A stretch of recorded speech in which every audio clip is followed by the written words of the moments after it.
The Adventure of the Lion's Mane by Arthur Conan Doyle. Narrated by Peter Silverleaf. It is a most singular thing that a problem which was certainly as abstruse and unusual as any which I have faced in my long professional career should have come to me after my retirement and be brought, as it were, to my very door. It occurred after my withdrawal to my little Sussex home, when I had given myself up entirely to that soothing life of nature for which I had so often yearned during the long years spent amid the gloom of London. At this period of my life, the good Watson had passed almost beyond my ken. An occasional week-end visit was the most that I ever saw of him. Thus I must act as my own chronicler. Had he but been with me, how much he might have made of so wonderful a happening, and of my eventual triumph against every difficulty. As it is, however, I must needs tell my tale in my own plain way, showing by my words each step upon the difficult road which lay before me as I searched for the mystery of the lion's mane. My villa is situated upon the southern slope of the Downs, commanding a great view of the Channel. At this point the coastline is entirely of chalk cliffs, which can only be descended by a single long, tortuous path, which is steep and slippery. At the bottom of the path lie 100 yards of pebbles and shingle, even when the tide is at full. Here and there, however, there are curves and hollows which make splendid swimming pools, filled afresh with each flow. This admirable beach extends for some miles in each direction, save only at one point where the little cove and village of Fulworth break the line. My house is lonely. I, my old housekeeper, and my bees have the estate all to ourselves.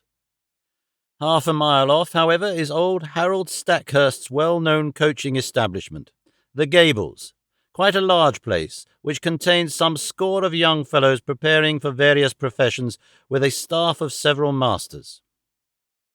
Stackhurst himself was a well-known rowing blue in his day, and an excellent all-round scholar. He and I were always friendly from the day I came to the coast, and he was the one man who was on such terms with me that we could drop in on each other in the evenings without an invitation. Towards the end of July 1907, there was a severe gale, the wind blowing up channel, heaping the seas to the base of the cliffs and leaving a lagoon at the turn of the tide. On the morning of which I speak, the wind had abated, and all nature was newly washed and fresh. It was impossible to work upon so delightful a day, and I strolled out before breakfast to enjoy the exquisite air. I walked along the cliff path which led to the steep descent to the beach. As I walked, I heard a shout behind me, and there was Harold Stackhurst waving his hand in cheery greeting. "What a morning, Mr. Holmes! I thought I should see you out." "Going for a swim, I see." "At your old tricks again?" he laughed, patting his bulging pocket. "Yes, Mcpherson started early, and I expect I may find him there." Fitzroy Mcpherson was the science master, a fine, upstanding young fellow whose life had been crippled by heart trouble following rheumatic fever. He was a natural athlete, however, and excelled in every game which did not throw too great a strain upon him. Summer and winter he went for his swim, and, as I am a swimmer myself, I have often joined him. At this moment we saw the man himself. His head showed above the edge of the cliff where the path ends. Then his whole figure appeared at the top, staggering like a drunken man. The next instant he threw up his hands and, with a terrible cry, fell upon his face. Stackhurst and I rushed forward. It may have been 50 yards, and turned him on his back. He was obviously dying. Those glazed sunken eyes and dreadful livid cheeks could mean nothing else. One glimmer of life came into his face for an instant, and he uttered 2 or 3 words with an eager air of warning. They were slurred and indistinct, but to my ear the last of them, which burst in a shriek from his lips, were, "The lion's mane." It was utterly irrelevant and unintelligible, and yet I could twist the sound into no other sense. Then he half raised himself from the ground, threw his arms into the air, and fell forward on his side. He was dead. My companion was paralyzed by the sudden horror of it, But I, as may well be imagined, had every sense on the alert. And I had need, for it was speedily evident that we were in the presence of an extraordinary case. The man was dressed only in his Burberry overcoat, his trousers, and an unlaced pair of canvas shoes. As he fell over, his Burberry, which had been simply thrown round his shoulders, slipped off, exposing his trunk. We stared at it in amazement. His back was covered with dark red lines, as though he had been terribly flogged by a thin wire scourge. The instrument with which this punishment had been inflicted was clearly flexible, for the long, angry wheels curved round his shoulders and ribs.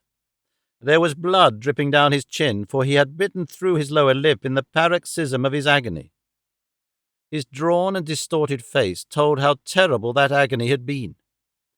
I was kneeling and Stackhurst standing by the body when a shadow fell across us, and we found that Ian Murdoch was by our side. Murdoch was the mathematical coach of the establishment, a tall, dark, thin man, so taciturn and aloof that none could be said to have been his friend. He seemed to live in some high abstract region of surds and conic sections, with little to connect him with ordinary life. He was looked upon as an oddity by the students, and would have been their butt, but there was some strange outlandish blood in the man, which showed itself not only in his coal-black eyes and swarthy face, but also in occasional outbreaks of temper, which could only be described as ferocious. On one occasion, being plagued by a little dog belonging to Mcpherson, he had caught the creature up and hurled it through the plate-glass window, an action for which Stackhurst would certainly have given him his dismissal had he not been a very valuable teacher. Such was the strange, complex man who now appeared beside us. He seemed to be honestly shocked at the sight before him, though the incident of the dog may show that there was no great sympathy between the dead man and himself. Poor fellow, what can I do? How can I help?" "Were you with him? Can you tell us what has happened?" No, I was late this morning. I was not on the beach at all. I have come straight from the Gables. What can I do?" "You can hurry to the police station at Fulworth. Report the matter at once." Without a word, he made off at top speed, and I proceeded to take the matter in hand, while Stackhurst, dazed at this tragedy, remained by the body. My first task, naturally, was to note who was on the beach. From the top of the path I could see the whole sweep of it, and it was absolutely deserted, save that 2 or 3 dark figures could be seen far away, moving towards the village of Fulworth. Having satisfied myself upon this point, I walked slowly down the path.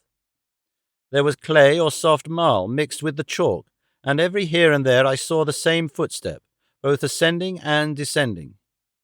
No one else had gone down to the beach by this track that morning. At one place I observed the print of an open hand with the fingers towards the incline. This could only mean that poor Mcpherson had fallen as he ascended. There were rounded depressions, too, which suggested that he had come down upon his knees more than once. At the bottom of the path was the considerable lagoon left by the retreating tide. At the side of it Mcpherson had undressed, for there lay his towel on a rock. It was folded and dry, so that it would seem that, after all, he had never entered the water. Once or twice, as I hunted around amid the hard shingle, I came on little patches of sand where the print of his canvas shoe, and also of his naked foot, could be seen. The latter fact proved that he had made all ready to bathe, though the towel indicated that he had not actually done so. And here was the problem clearly defined, as strange a one as had ever confronted me. The man had not been on the beach more than a quarter of an hour at the most. Stackhurst had followed him from the Gables, so there could be no doubt about that. He had gone to bathe and had stripped, as the naked footsteps showed. Then he had suddenly huddled on his clothes again. They were all dishevelled and unfastened, and he had returned without bathing, or at any rate without drying himself. And the reason for his change of purpose had been that he had been scourged in some savage, inhuman fashion, tortured until he bit his lip through in his agony, and was left with only strength enough to crawl away and to die. Who had done this barbarous deed? There were, it is true, small grottos and caves in the base of the cliffs, but the low sun shone directly into them, and there was no place for concealment. Then, again, there were those distant figures on the beach. They seemed too far away to have been connected with the crime, and the broad lagoon in which Macpherson had intended to bathe lay between him and them, lapping up to the rocks. On the sea, 2 or 3 fishing boats were at no great distance. Their occupants might be examined at our leisure. There were several roads for inquiry, but none which led to any very obvious goal. When I at last returned to the body, I found that a little group of wondering folk had gathered round it. Stackhurst was, of course, still there, and Ian Murdoch had just arrived with Anderson, the village constable, a big, ginger-moustached man of the slow, solid Sussex breed, a breed which covers much good sense under a heavy, silent exterior. He listened to everything, took note of all we said, and finally drew me aside. "I'm glad of your advice, Mr. Holmes. This is a big thing for me to handle, and I'll hear of it from Lewis if I go wrong." I advised him to send for his immediate superior and for a doctor, also to allow nothing to be moved and as few fresh footmarks as possible to be made until they came. In the meantime, I searched the dead man's pockets. There were his handkerchief, a large knife, and a small folding card case. From this projected a slip of paper which I unfolded and handed to the constable. There was written on it, in a scrawling feminine hand, "I will be there, you may be sure, Maudie." It read like a love affair, an assignation, though when and where were a blank. The constable replaced it in the card case and returned it with the other things to the pockets of the Burberry.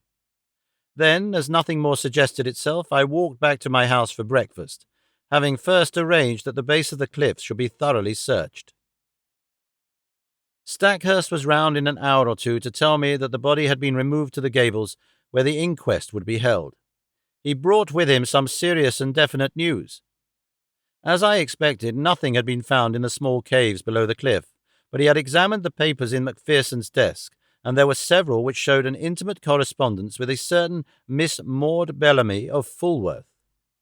We had then established the identity of the writer of the note. "The police have the letters," he explained. "I could not bring them, but there is no doubt that it was a serious love affair. I see no reason, however, to connect it with that horrible happening, save, indeed, that the lady had made an appointment with him." "But hardly at a bathing pool, which all of you are in the habit of using," I remarked. "It is a mere chance," said he, "that several of the students were not with Macpherson." Was it mere chance? Stackhurst knit his brows in thought. "Ian Murdoch held them back," said he. "He would insist upon some algebraic demonstration before breakfast.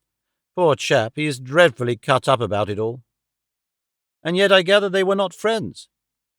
"At one time they were not, but for a year or more Murdoch has been as near to Macpherson as he ever could be to anyone. He is not of a very sympathetic disposition by nature." "So I understand. I seem to remember your telling me once about a quarrel over the ill usage of a dog." "That blew over all right." "But left some vindictive feeling, perhaps?" No, I am sure they were real friends." "Well then, we must explore the matter of the girl. Do you know her?" "Everyone knows her. She is the beauty of the neighbourhood, a real beauty, Holmes, who would draw attention everywhere. I knew that Macpherson was attracted by her, but I had no notion that it had gone so far as these letters would seem to indicate." "But who is she?" "She is the daughter of old Tom Bellamy, who owns all the boats and bathing cots at Fulworth. He was a fisherman to start with, but is now a man of some substance. He and his son William run the business." "Shall we walk into Fulworth and see them?" "On what pretext?" "Oh, we can easily find a pretext. After all, this poor man did not ill-use himself in this outrageous way. Some human hand was on the handle of that scourge, if indeed it was a scourge which inflicted the injuries. His circle of acquaintance in this lonely place was surely limited.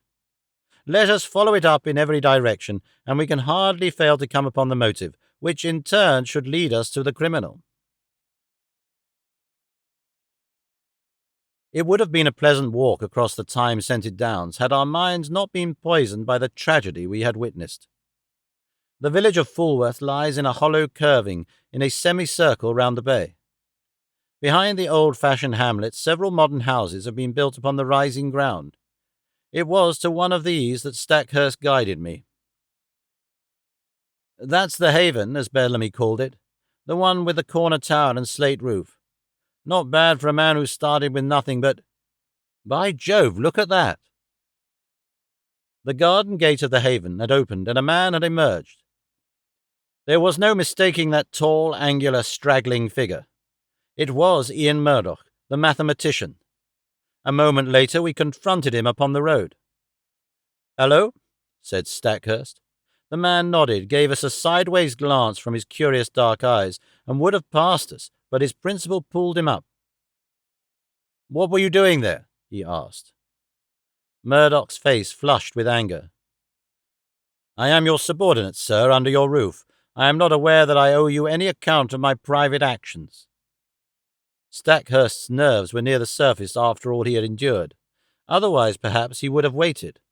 Now he lost his temper completely. "In the circumstances, your answer is pure impertinence, Mr. Murdoch. Your own question might perhaps come under the same heading. This is not the first time I have had to overlook your insubordinate ways. It will certainly be the last. You will kindly make fresh arrangements for your future as speedily as you can." "I had intended to do so. I have lost today the only person who made the Gables habitable." He strode off upon his way, while Stackhurst, with angry eyes, stood glaring after him. "Is he not an impossible, intolerable man?" he cried. The one thing that impressed itself forcibly upon my mind was that Mr. Ian Murdoch was taking the first chance to open a path of escape from the scene of the crime. Suspicion, vague and nebulous, was now beginning to take outline in my mind. Perhaps the visit to the Bellamys might throw some further light upon the matter. Stackhurst pulled himself together, and we went forward to the house. Mr. Bellamy proved to be a middle-aged man with a flaming red beard. He seemed to be in a very angry mood, and his face was soon as florid as his hair. "No, sir, I do not desire any particulars. My son here," indicating a powerful young man with a heavy, sullen face in the corner of the sitting-room, "is of one mind with me that Mr. Mcpherson's attentions to Maud were insulting. Yes, sir, the word marriage was never mentioned, and yet there were letters and meetings, and a great deal more of which neither of us could approve. She has no mother, and we are her only guardians. We are determined—" But the words were taken from his mouth by the appearance of the lady herself. There was no gainsaying that she would have graced any assembly in the world. Who could have imagined that so rare a flower could grow from such a root, and in such an atmosphere?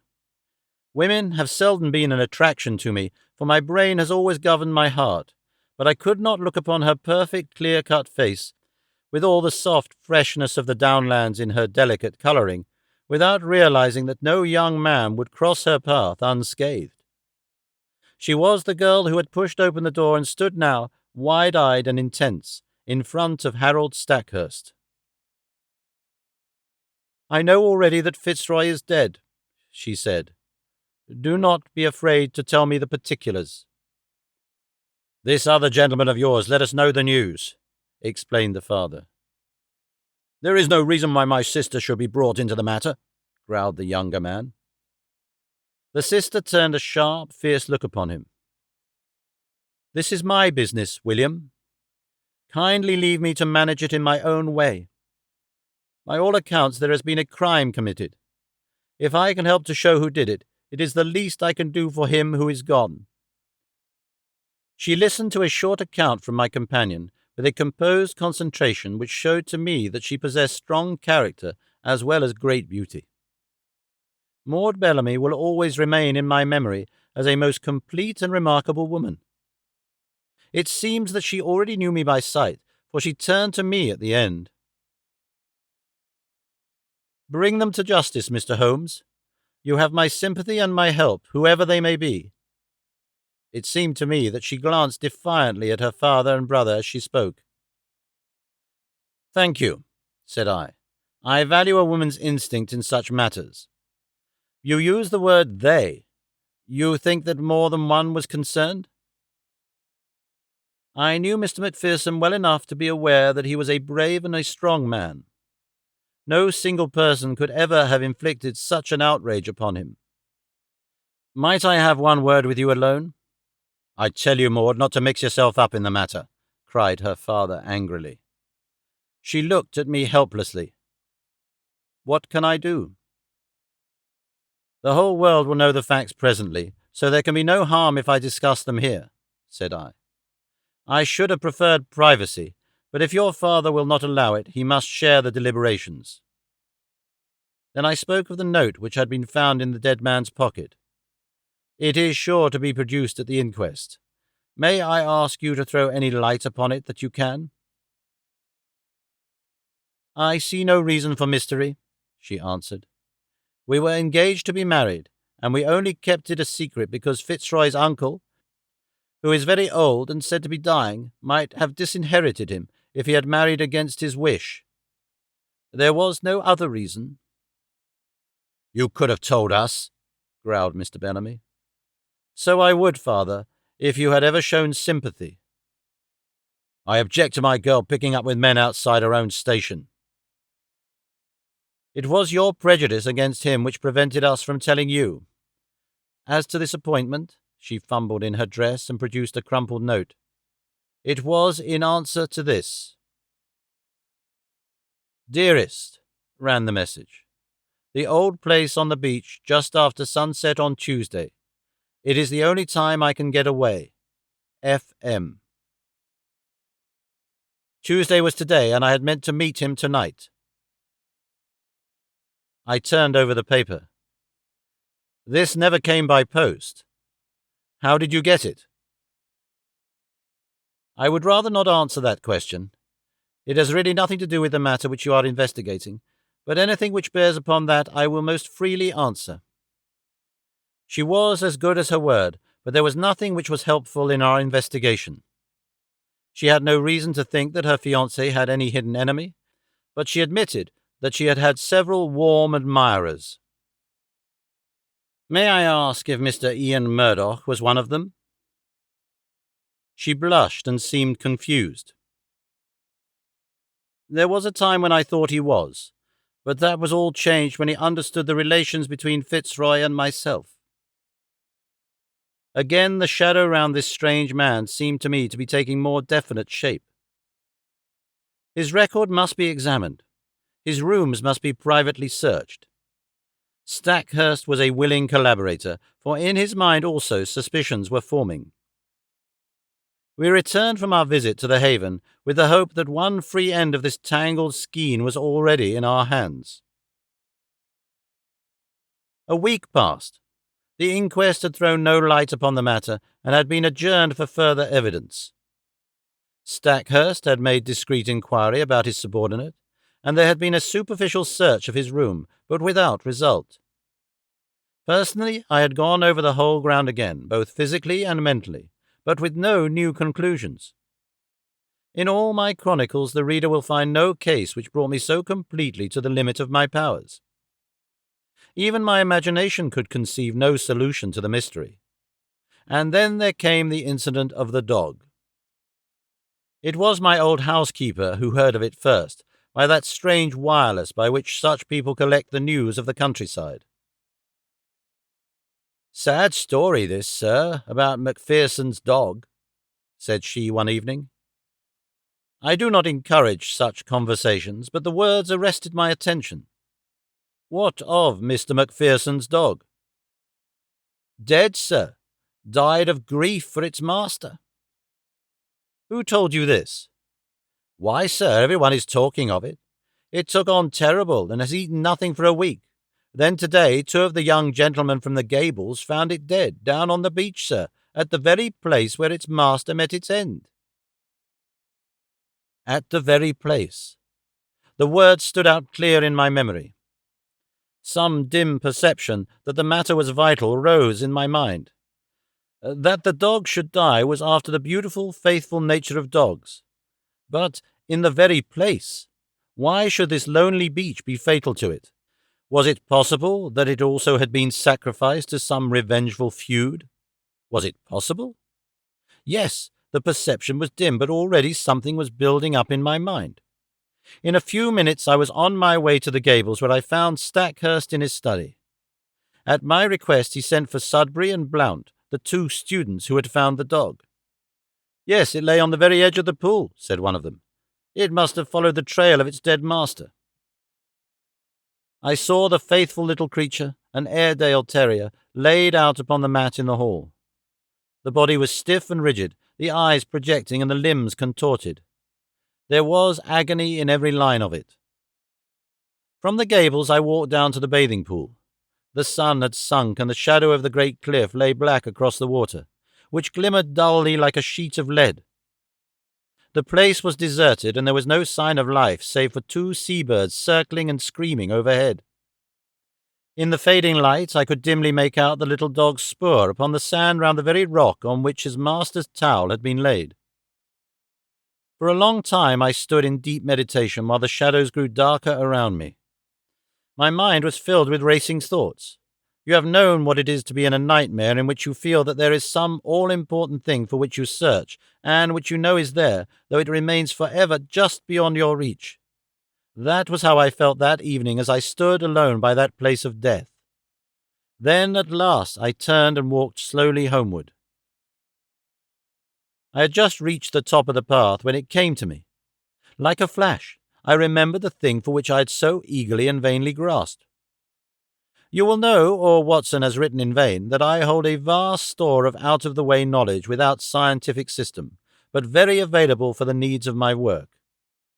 My mind is like a crowded box-room with packets of all sorts stowed away therein, so many that I may well have but a vague perception of what was there. I had known that there was something which might bear upon this matter. It was still vague, but at least I knew how I could make it clear. It was monstrous, incredible, and yet it was always a possibility. I would test it to the full. There is a great garret in my little house which is stuffed with books. It was into this that I plunged and rummaged for an hour. At the end of that time I emerged with a little chocolate and silver volume. Eagerly I turned up the chapter of which I had a dim remembrance. Yes, it was indeed a far-fetched and unlikely proposition, and yet I could not be at rest until I had made sure if it might indeed be so. It was late when I retired, with my mind eagerly awaiting the work of the morrow. But that work met with an annoying interruption. I had hardly swallowed my early cup of tea and was starting for the beach when I had a call from Inspector Bardell of the Sussex Constabulary. A steady, solid, bovine man with thoughtful eyes, which looked at me now with a very troubled expression. "I know your immense experience, sir," said he. "This is quite unofficial, of course, and need go no farther, but I am fairly up against it in this Mcpherson case. The question is, shall I make an arrest or shall I not?" "Meaning Mr. Ian Murdoch?" "Yes, sir. There really is no one else when you come to think of it. That's the advantage of this solitude. We narrow it down to a very small compass. If he did not do it, then who did?" "What have you against him?" He had gleaned along the same furrows as I had. There was Murdoch's character and the mystery which seemed to hang round the man. His furious bursts of temper, as shown in the incident of the dog. The fact that he had quarrelled with Mcpherson in the past, and that there was some reason to think that he might have resented his attentions to Miss Bellamy. He had all my points, but no fresh ones, save that Murdoch seemed to be making every preparation for departure. What would be my position if I let him slip away with all this evidence against him? The burly, phlegmatic man was sorely troubled in his mind.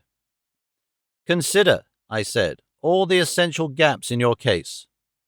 On the morning of the crime he can surely prove an alibi. He had been with his scholars till the last moment, and within a few minutes of Mcpherson's appearance he came upon us from behind. Then bear in mind the absolute impossibility that he could single-handed have inflicted this outrage upon a man quite as strong as himself.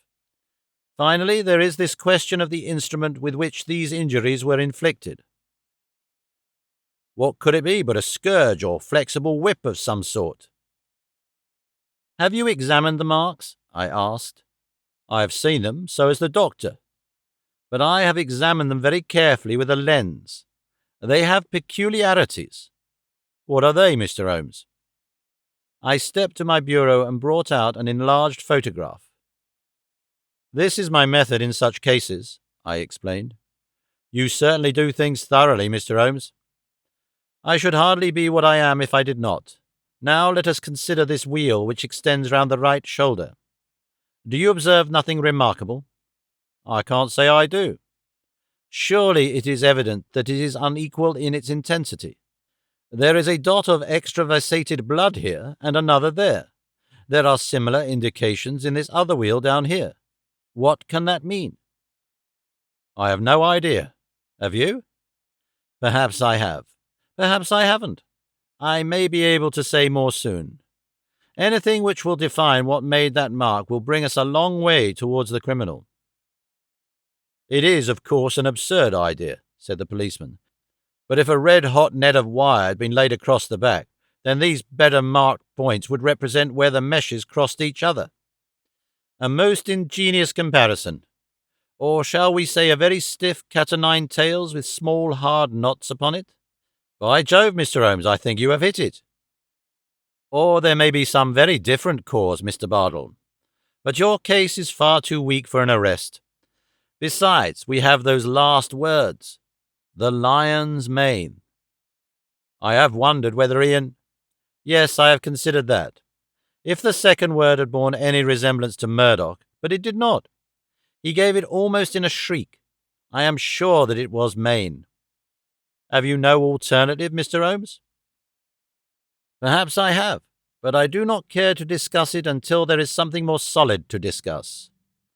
"And when will that be?" "In an hour, possibly less." The inspector rubbed his chin and looked at me with dubious eyes. "I wish I could see what was in your mind, Mr. Holmes. Perhaps it's those fishing boats." No, they were too far out." "Well, then, is it Bellamy and that big son of his? They were not too sweet upon Mr. Mcpherson. Could they have done him a mischief?" No, you won't draw me until I am ready," said I with a smile. "Now, Inspector, we each have our own work to do. Perhaps if you were to meet me here at midday—" So far we had got when there came the tremendous interruption which was the beginning of the end. My outer door was flung open, there were blundering footsteps in the passage, and Ian Murdoch staggered into the room, pallid, dishevelled, his clothes in wild disorder, clawing with his bony hands at the furniture to hold himself erect. "Brandy! Brandy!" he gasped, and fell groaning upon the sofa. He was not alone. Behind him came Stackhurst, hatless and panting, almost as distrait as his companion. Yes, brandy," he cried. "The man is at his last gasp. It was all I could do to bring him here. He fainted twice upon the way." Half a tumbler of the raw spirit brought about a wondrous change. He pushed himself up on one arm and swung his coat from his shoulders. "For God's sake, oil, opium, morphia," he cried. "Anything to ease this infernal agony." The inspector and I cried out at the sight. There, criss-crossed upon the man's naked shoulder, was the same strange reticulated pattern of red, inflamed lines which had been the death mark of Fitzroy Mcpherson. The pain was evidently terrible and was more than local, for the sufferer's breathing would stop for a time, his face would turn black, and then with loud gasps he would clap his hand to his heart while his brow dropped beads of sweat. At any moment he might die. More and more brandy was poured down his throat, each fresh dose bringing him back to life. Pads of cotton wool soaked in salad oil seemed to take the agony from the strange wounds. At last his head fell heavily upon the cushion. Exhausted nature had taken refuge in its last storehouse of vitality. It was half asleep and half a faint, but at least it was ease from pain. To question him had been impossible, but the moment we were assured of his condition, Stackhurst turned upon me. "My God!" he cried. "What is it, Holmes? What is it?" "Where did you find him?" "Down on the beach, exactly where poor Mcpherson met his end. If this man's heart had been weak as Mcpherson's was, he would not be here now. More than once I thought he was gone as I brought him up. It was too far to the Gables, so I made for you." "Did you see him on the beach?" "I was walking on the cliff when I heard his cry. He was at the edge of the water, reeling about like a drunken man. I ran down, threw some clothes about him, and brought him up. For heaven's sake, Holmes, use all the powers you have and spare no pains to lift the curse from this place, for life is becoming unendurable. Can you, with all your worldwide reputation, do nothing for us? I think I can, Stackhurst. Come with me now, and you, Inspector, come along. We will see if we cannot deliver this murderer into your hands. Leaving the unconscious man in the charge of my housekeeper, we all three went down to the deadly lagoon. On the shingle there was piled a little heap of towels and clothes left by the stricken man. Slowly I walked round the edge of the water, my comrades in Indian rifle behind me. Most of the pool was quite shallow, but under the cliff where the beach was hollowed out, it was 4 or 5 feet deep. It was to this part that a swimmer would naturally go, for it formed a beautiful pellucid green pool, as clear as crystal. A line of rocks lay above it at the base of the cliff, and along this I led the way, peering eagerly into the depths beneath me. I had reached the deepest and stillest pool when my eyes caught that for which they were searching, and I burst into a shout of triumph. "Cyanea!" I cried. "Cyanea! Behold, the lion's mane!" The strange object at which I pointed did indeed look like a tangled mass torn from the mane of a lion. It lay upon a rocky shelf some 3 feet under the water, a curious, waving, vibrating, hairy creature with streaks of silver among its yellow tresses. It pulsated with a slow, heavy dilation and contraction. "It has done mischief enough. Its day is over," I cried. "Help me, Stackhurst. Let us end the murderer forever."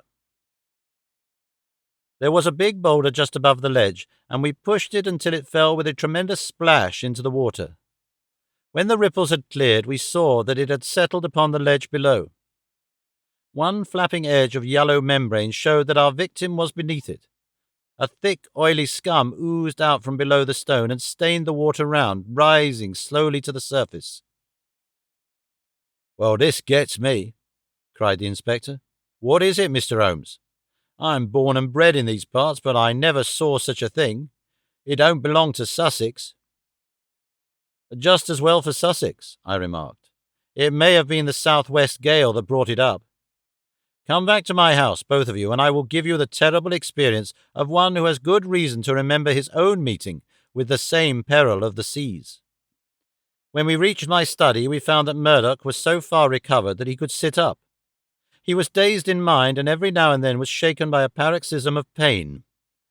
In broken words, he explained that he had no notion what had occurred to him, save that terrific pangs had suddenly shot through him, and that it had taken all his fortitude to reach the bank. "Here is a book," I said, taking up the little volume, "which first brought light into what might have been forever dark. It is Out of Doors by the famous observer J.G. Wood. Wood himself very nearly perished from contact with this vile creature, so he wrote with a very full knowledge. Cyanea capillata is the miscreant's full name, and he can be as dangerous to life as, and far more painful than, the bite of the cobra. Let me briefly give this extract.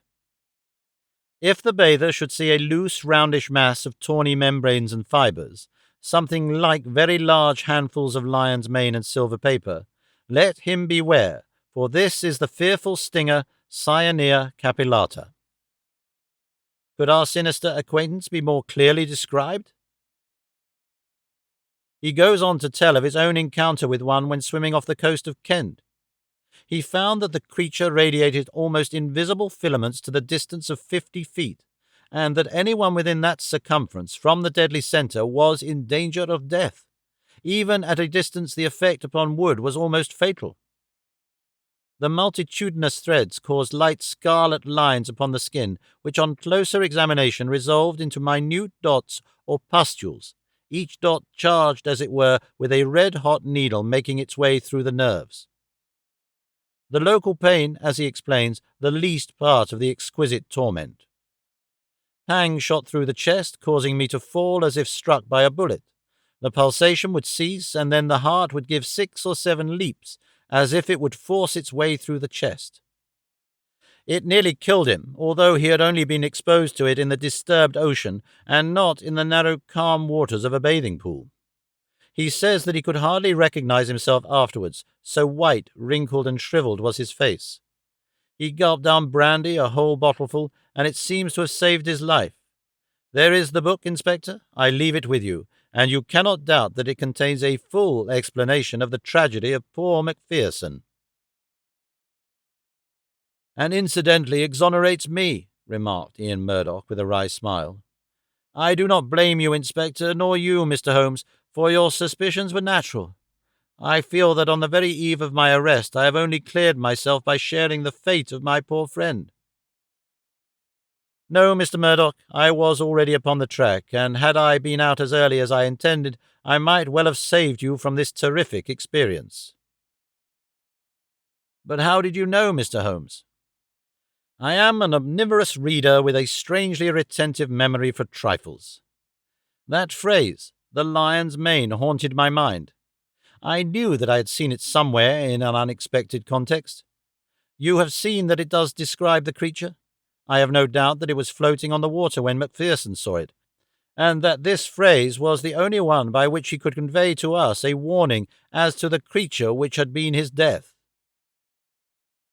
"Then at least I am cleared," said Murdoch, rising slowly to his feet. "There are one or two words of explanation which I should give, for I know the direction in which your inquiries have run. It is true that I love this lady, but from the day when she chose my friend Mcpherson, my one desire was to help her to happiness. I was well content to stand aside and act as their go-between. Often I carried their messages, and it was because I was in their confidence and because she was so dear to me that I hastened to tell her of my friend's death, lest someone should forestall me in a more sudden and heartless manner. She would not tell you, sir, of our relations lest you should disapprove and I might suffer. But with your leave I must try to get back to the Gables, for my bed will be very welcome." Stackhurst held out his hand. "Our nerves have all been at concert pitch," said he. "Forgive what is past, Murdoch. We shall understand each other better in the future." They passed out together with their arms linked in friendly fashion. The inspector remained staring at me in silence with his ox-like eyes. "Well, you've done it," he cried at last. "I had read of you, but I never believed it. It's wonderful." I was forced to shake my head. To accept such praise was to lower one's own standards. I was slow at the outset, culpably slow. Had the body been found in the water, I could hardly have missed it. It was the towel which misled me. The poor fellow had never thought to dry himself, and so I in turn was led to believe that he had never been in the water. Why then should the attack of any water creature suggest itself to me? That was where I went astray. Well, well, Inspector, I have often chaffed you gentlemen of the police force, but sine capillata very nearly avenged Scotland Yard.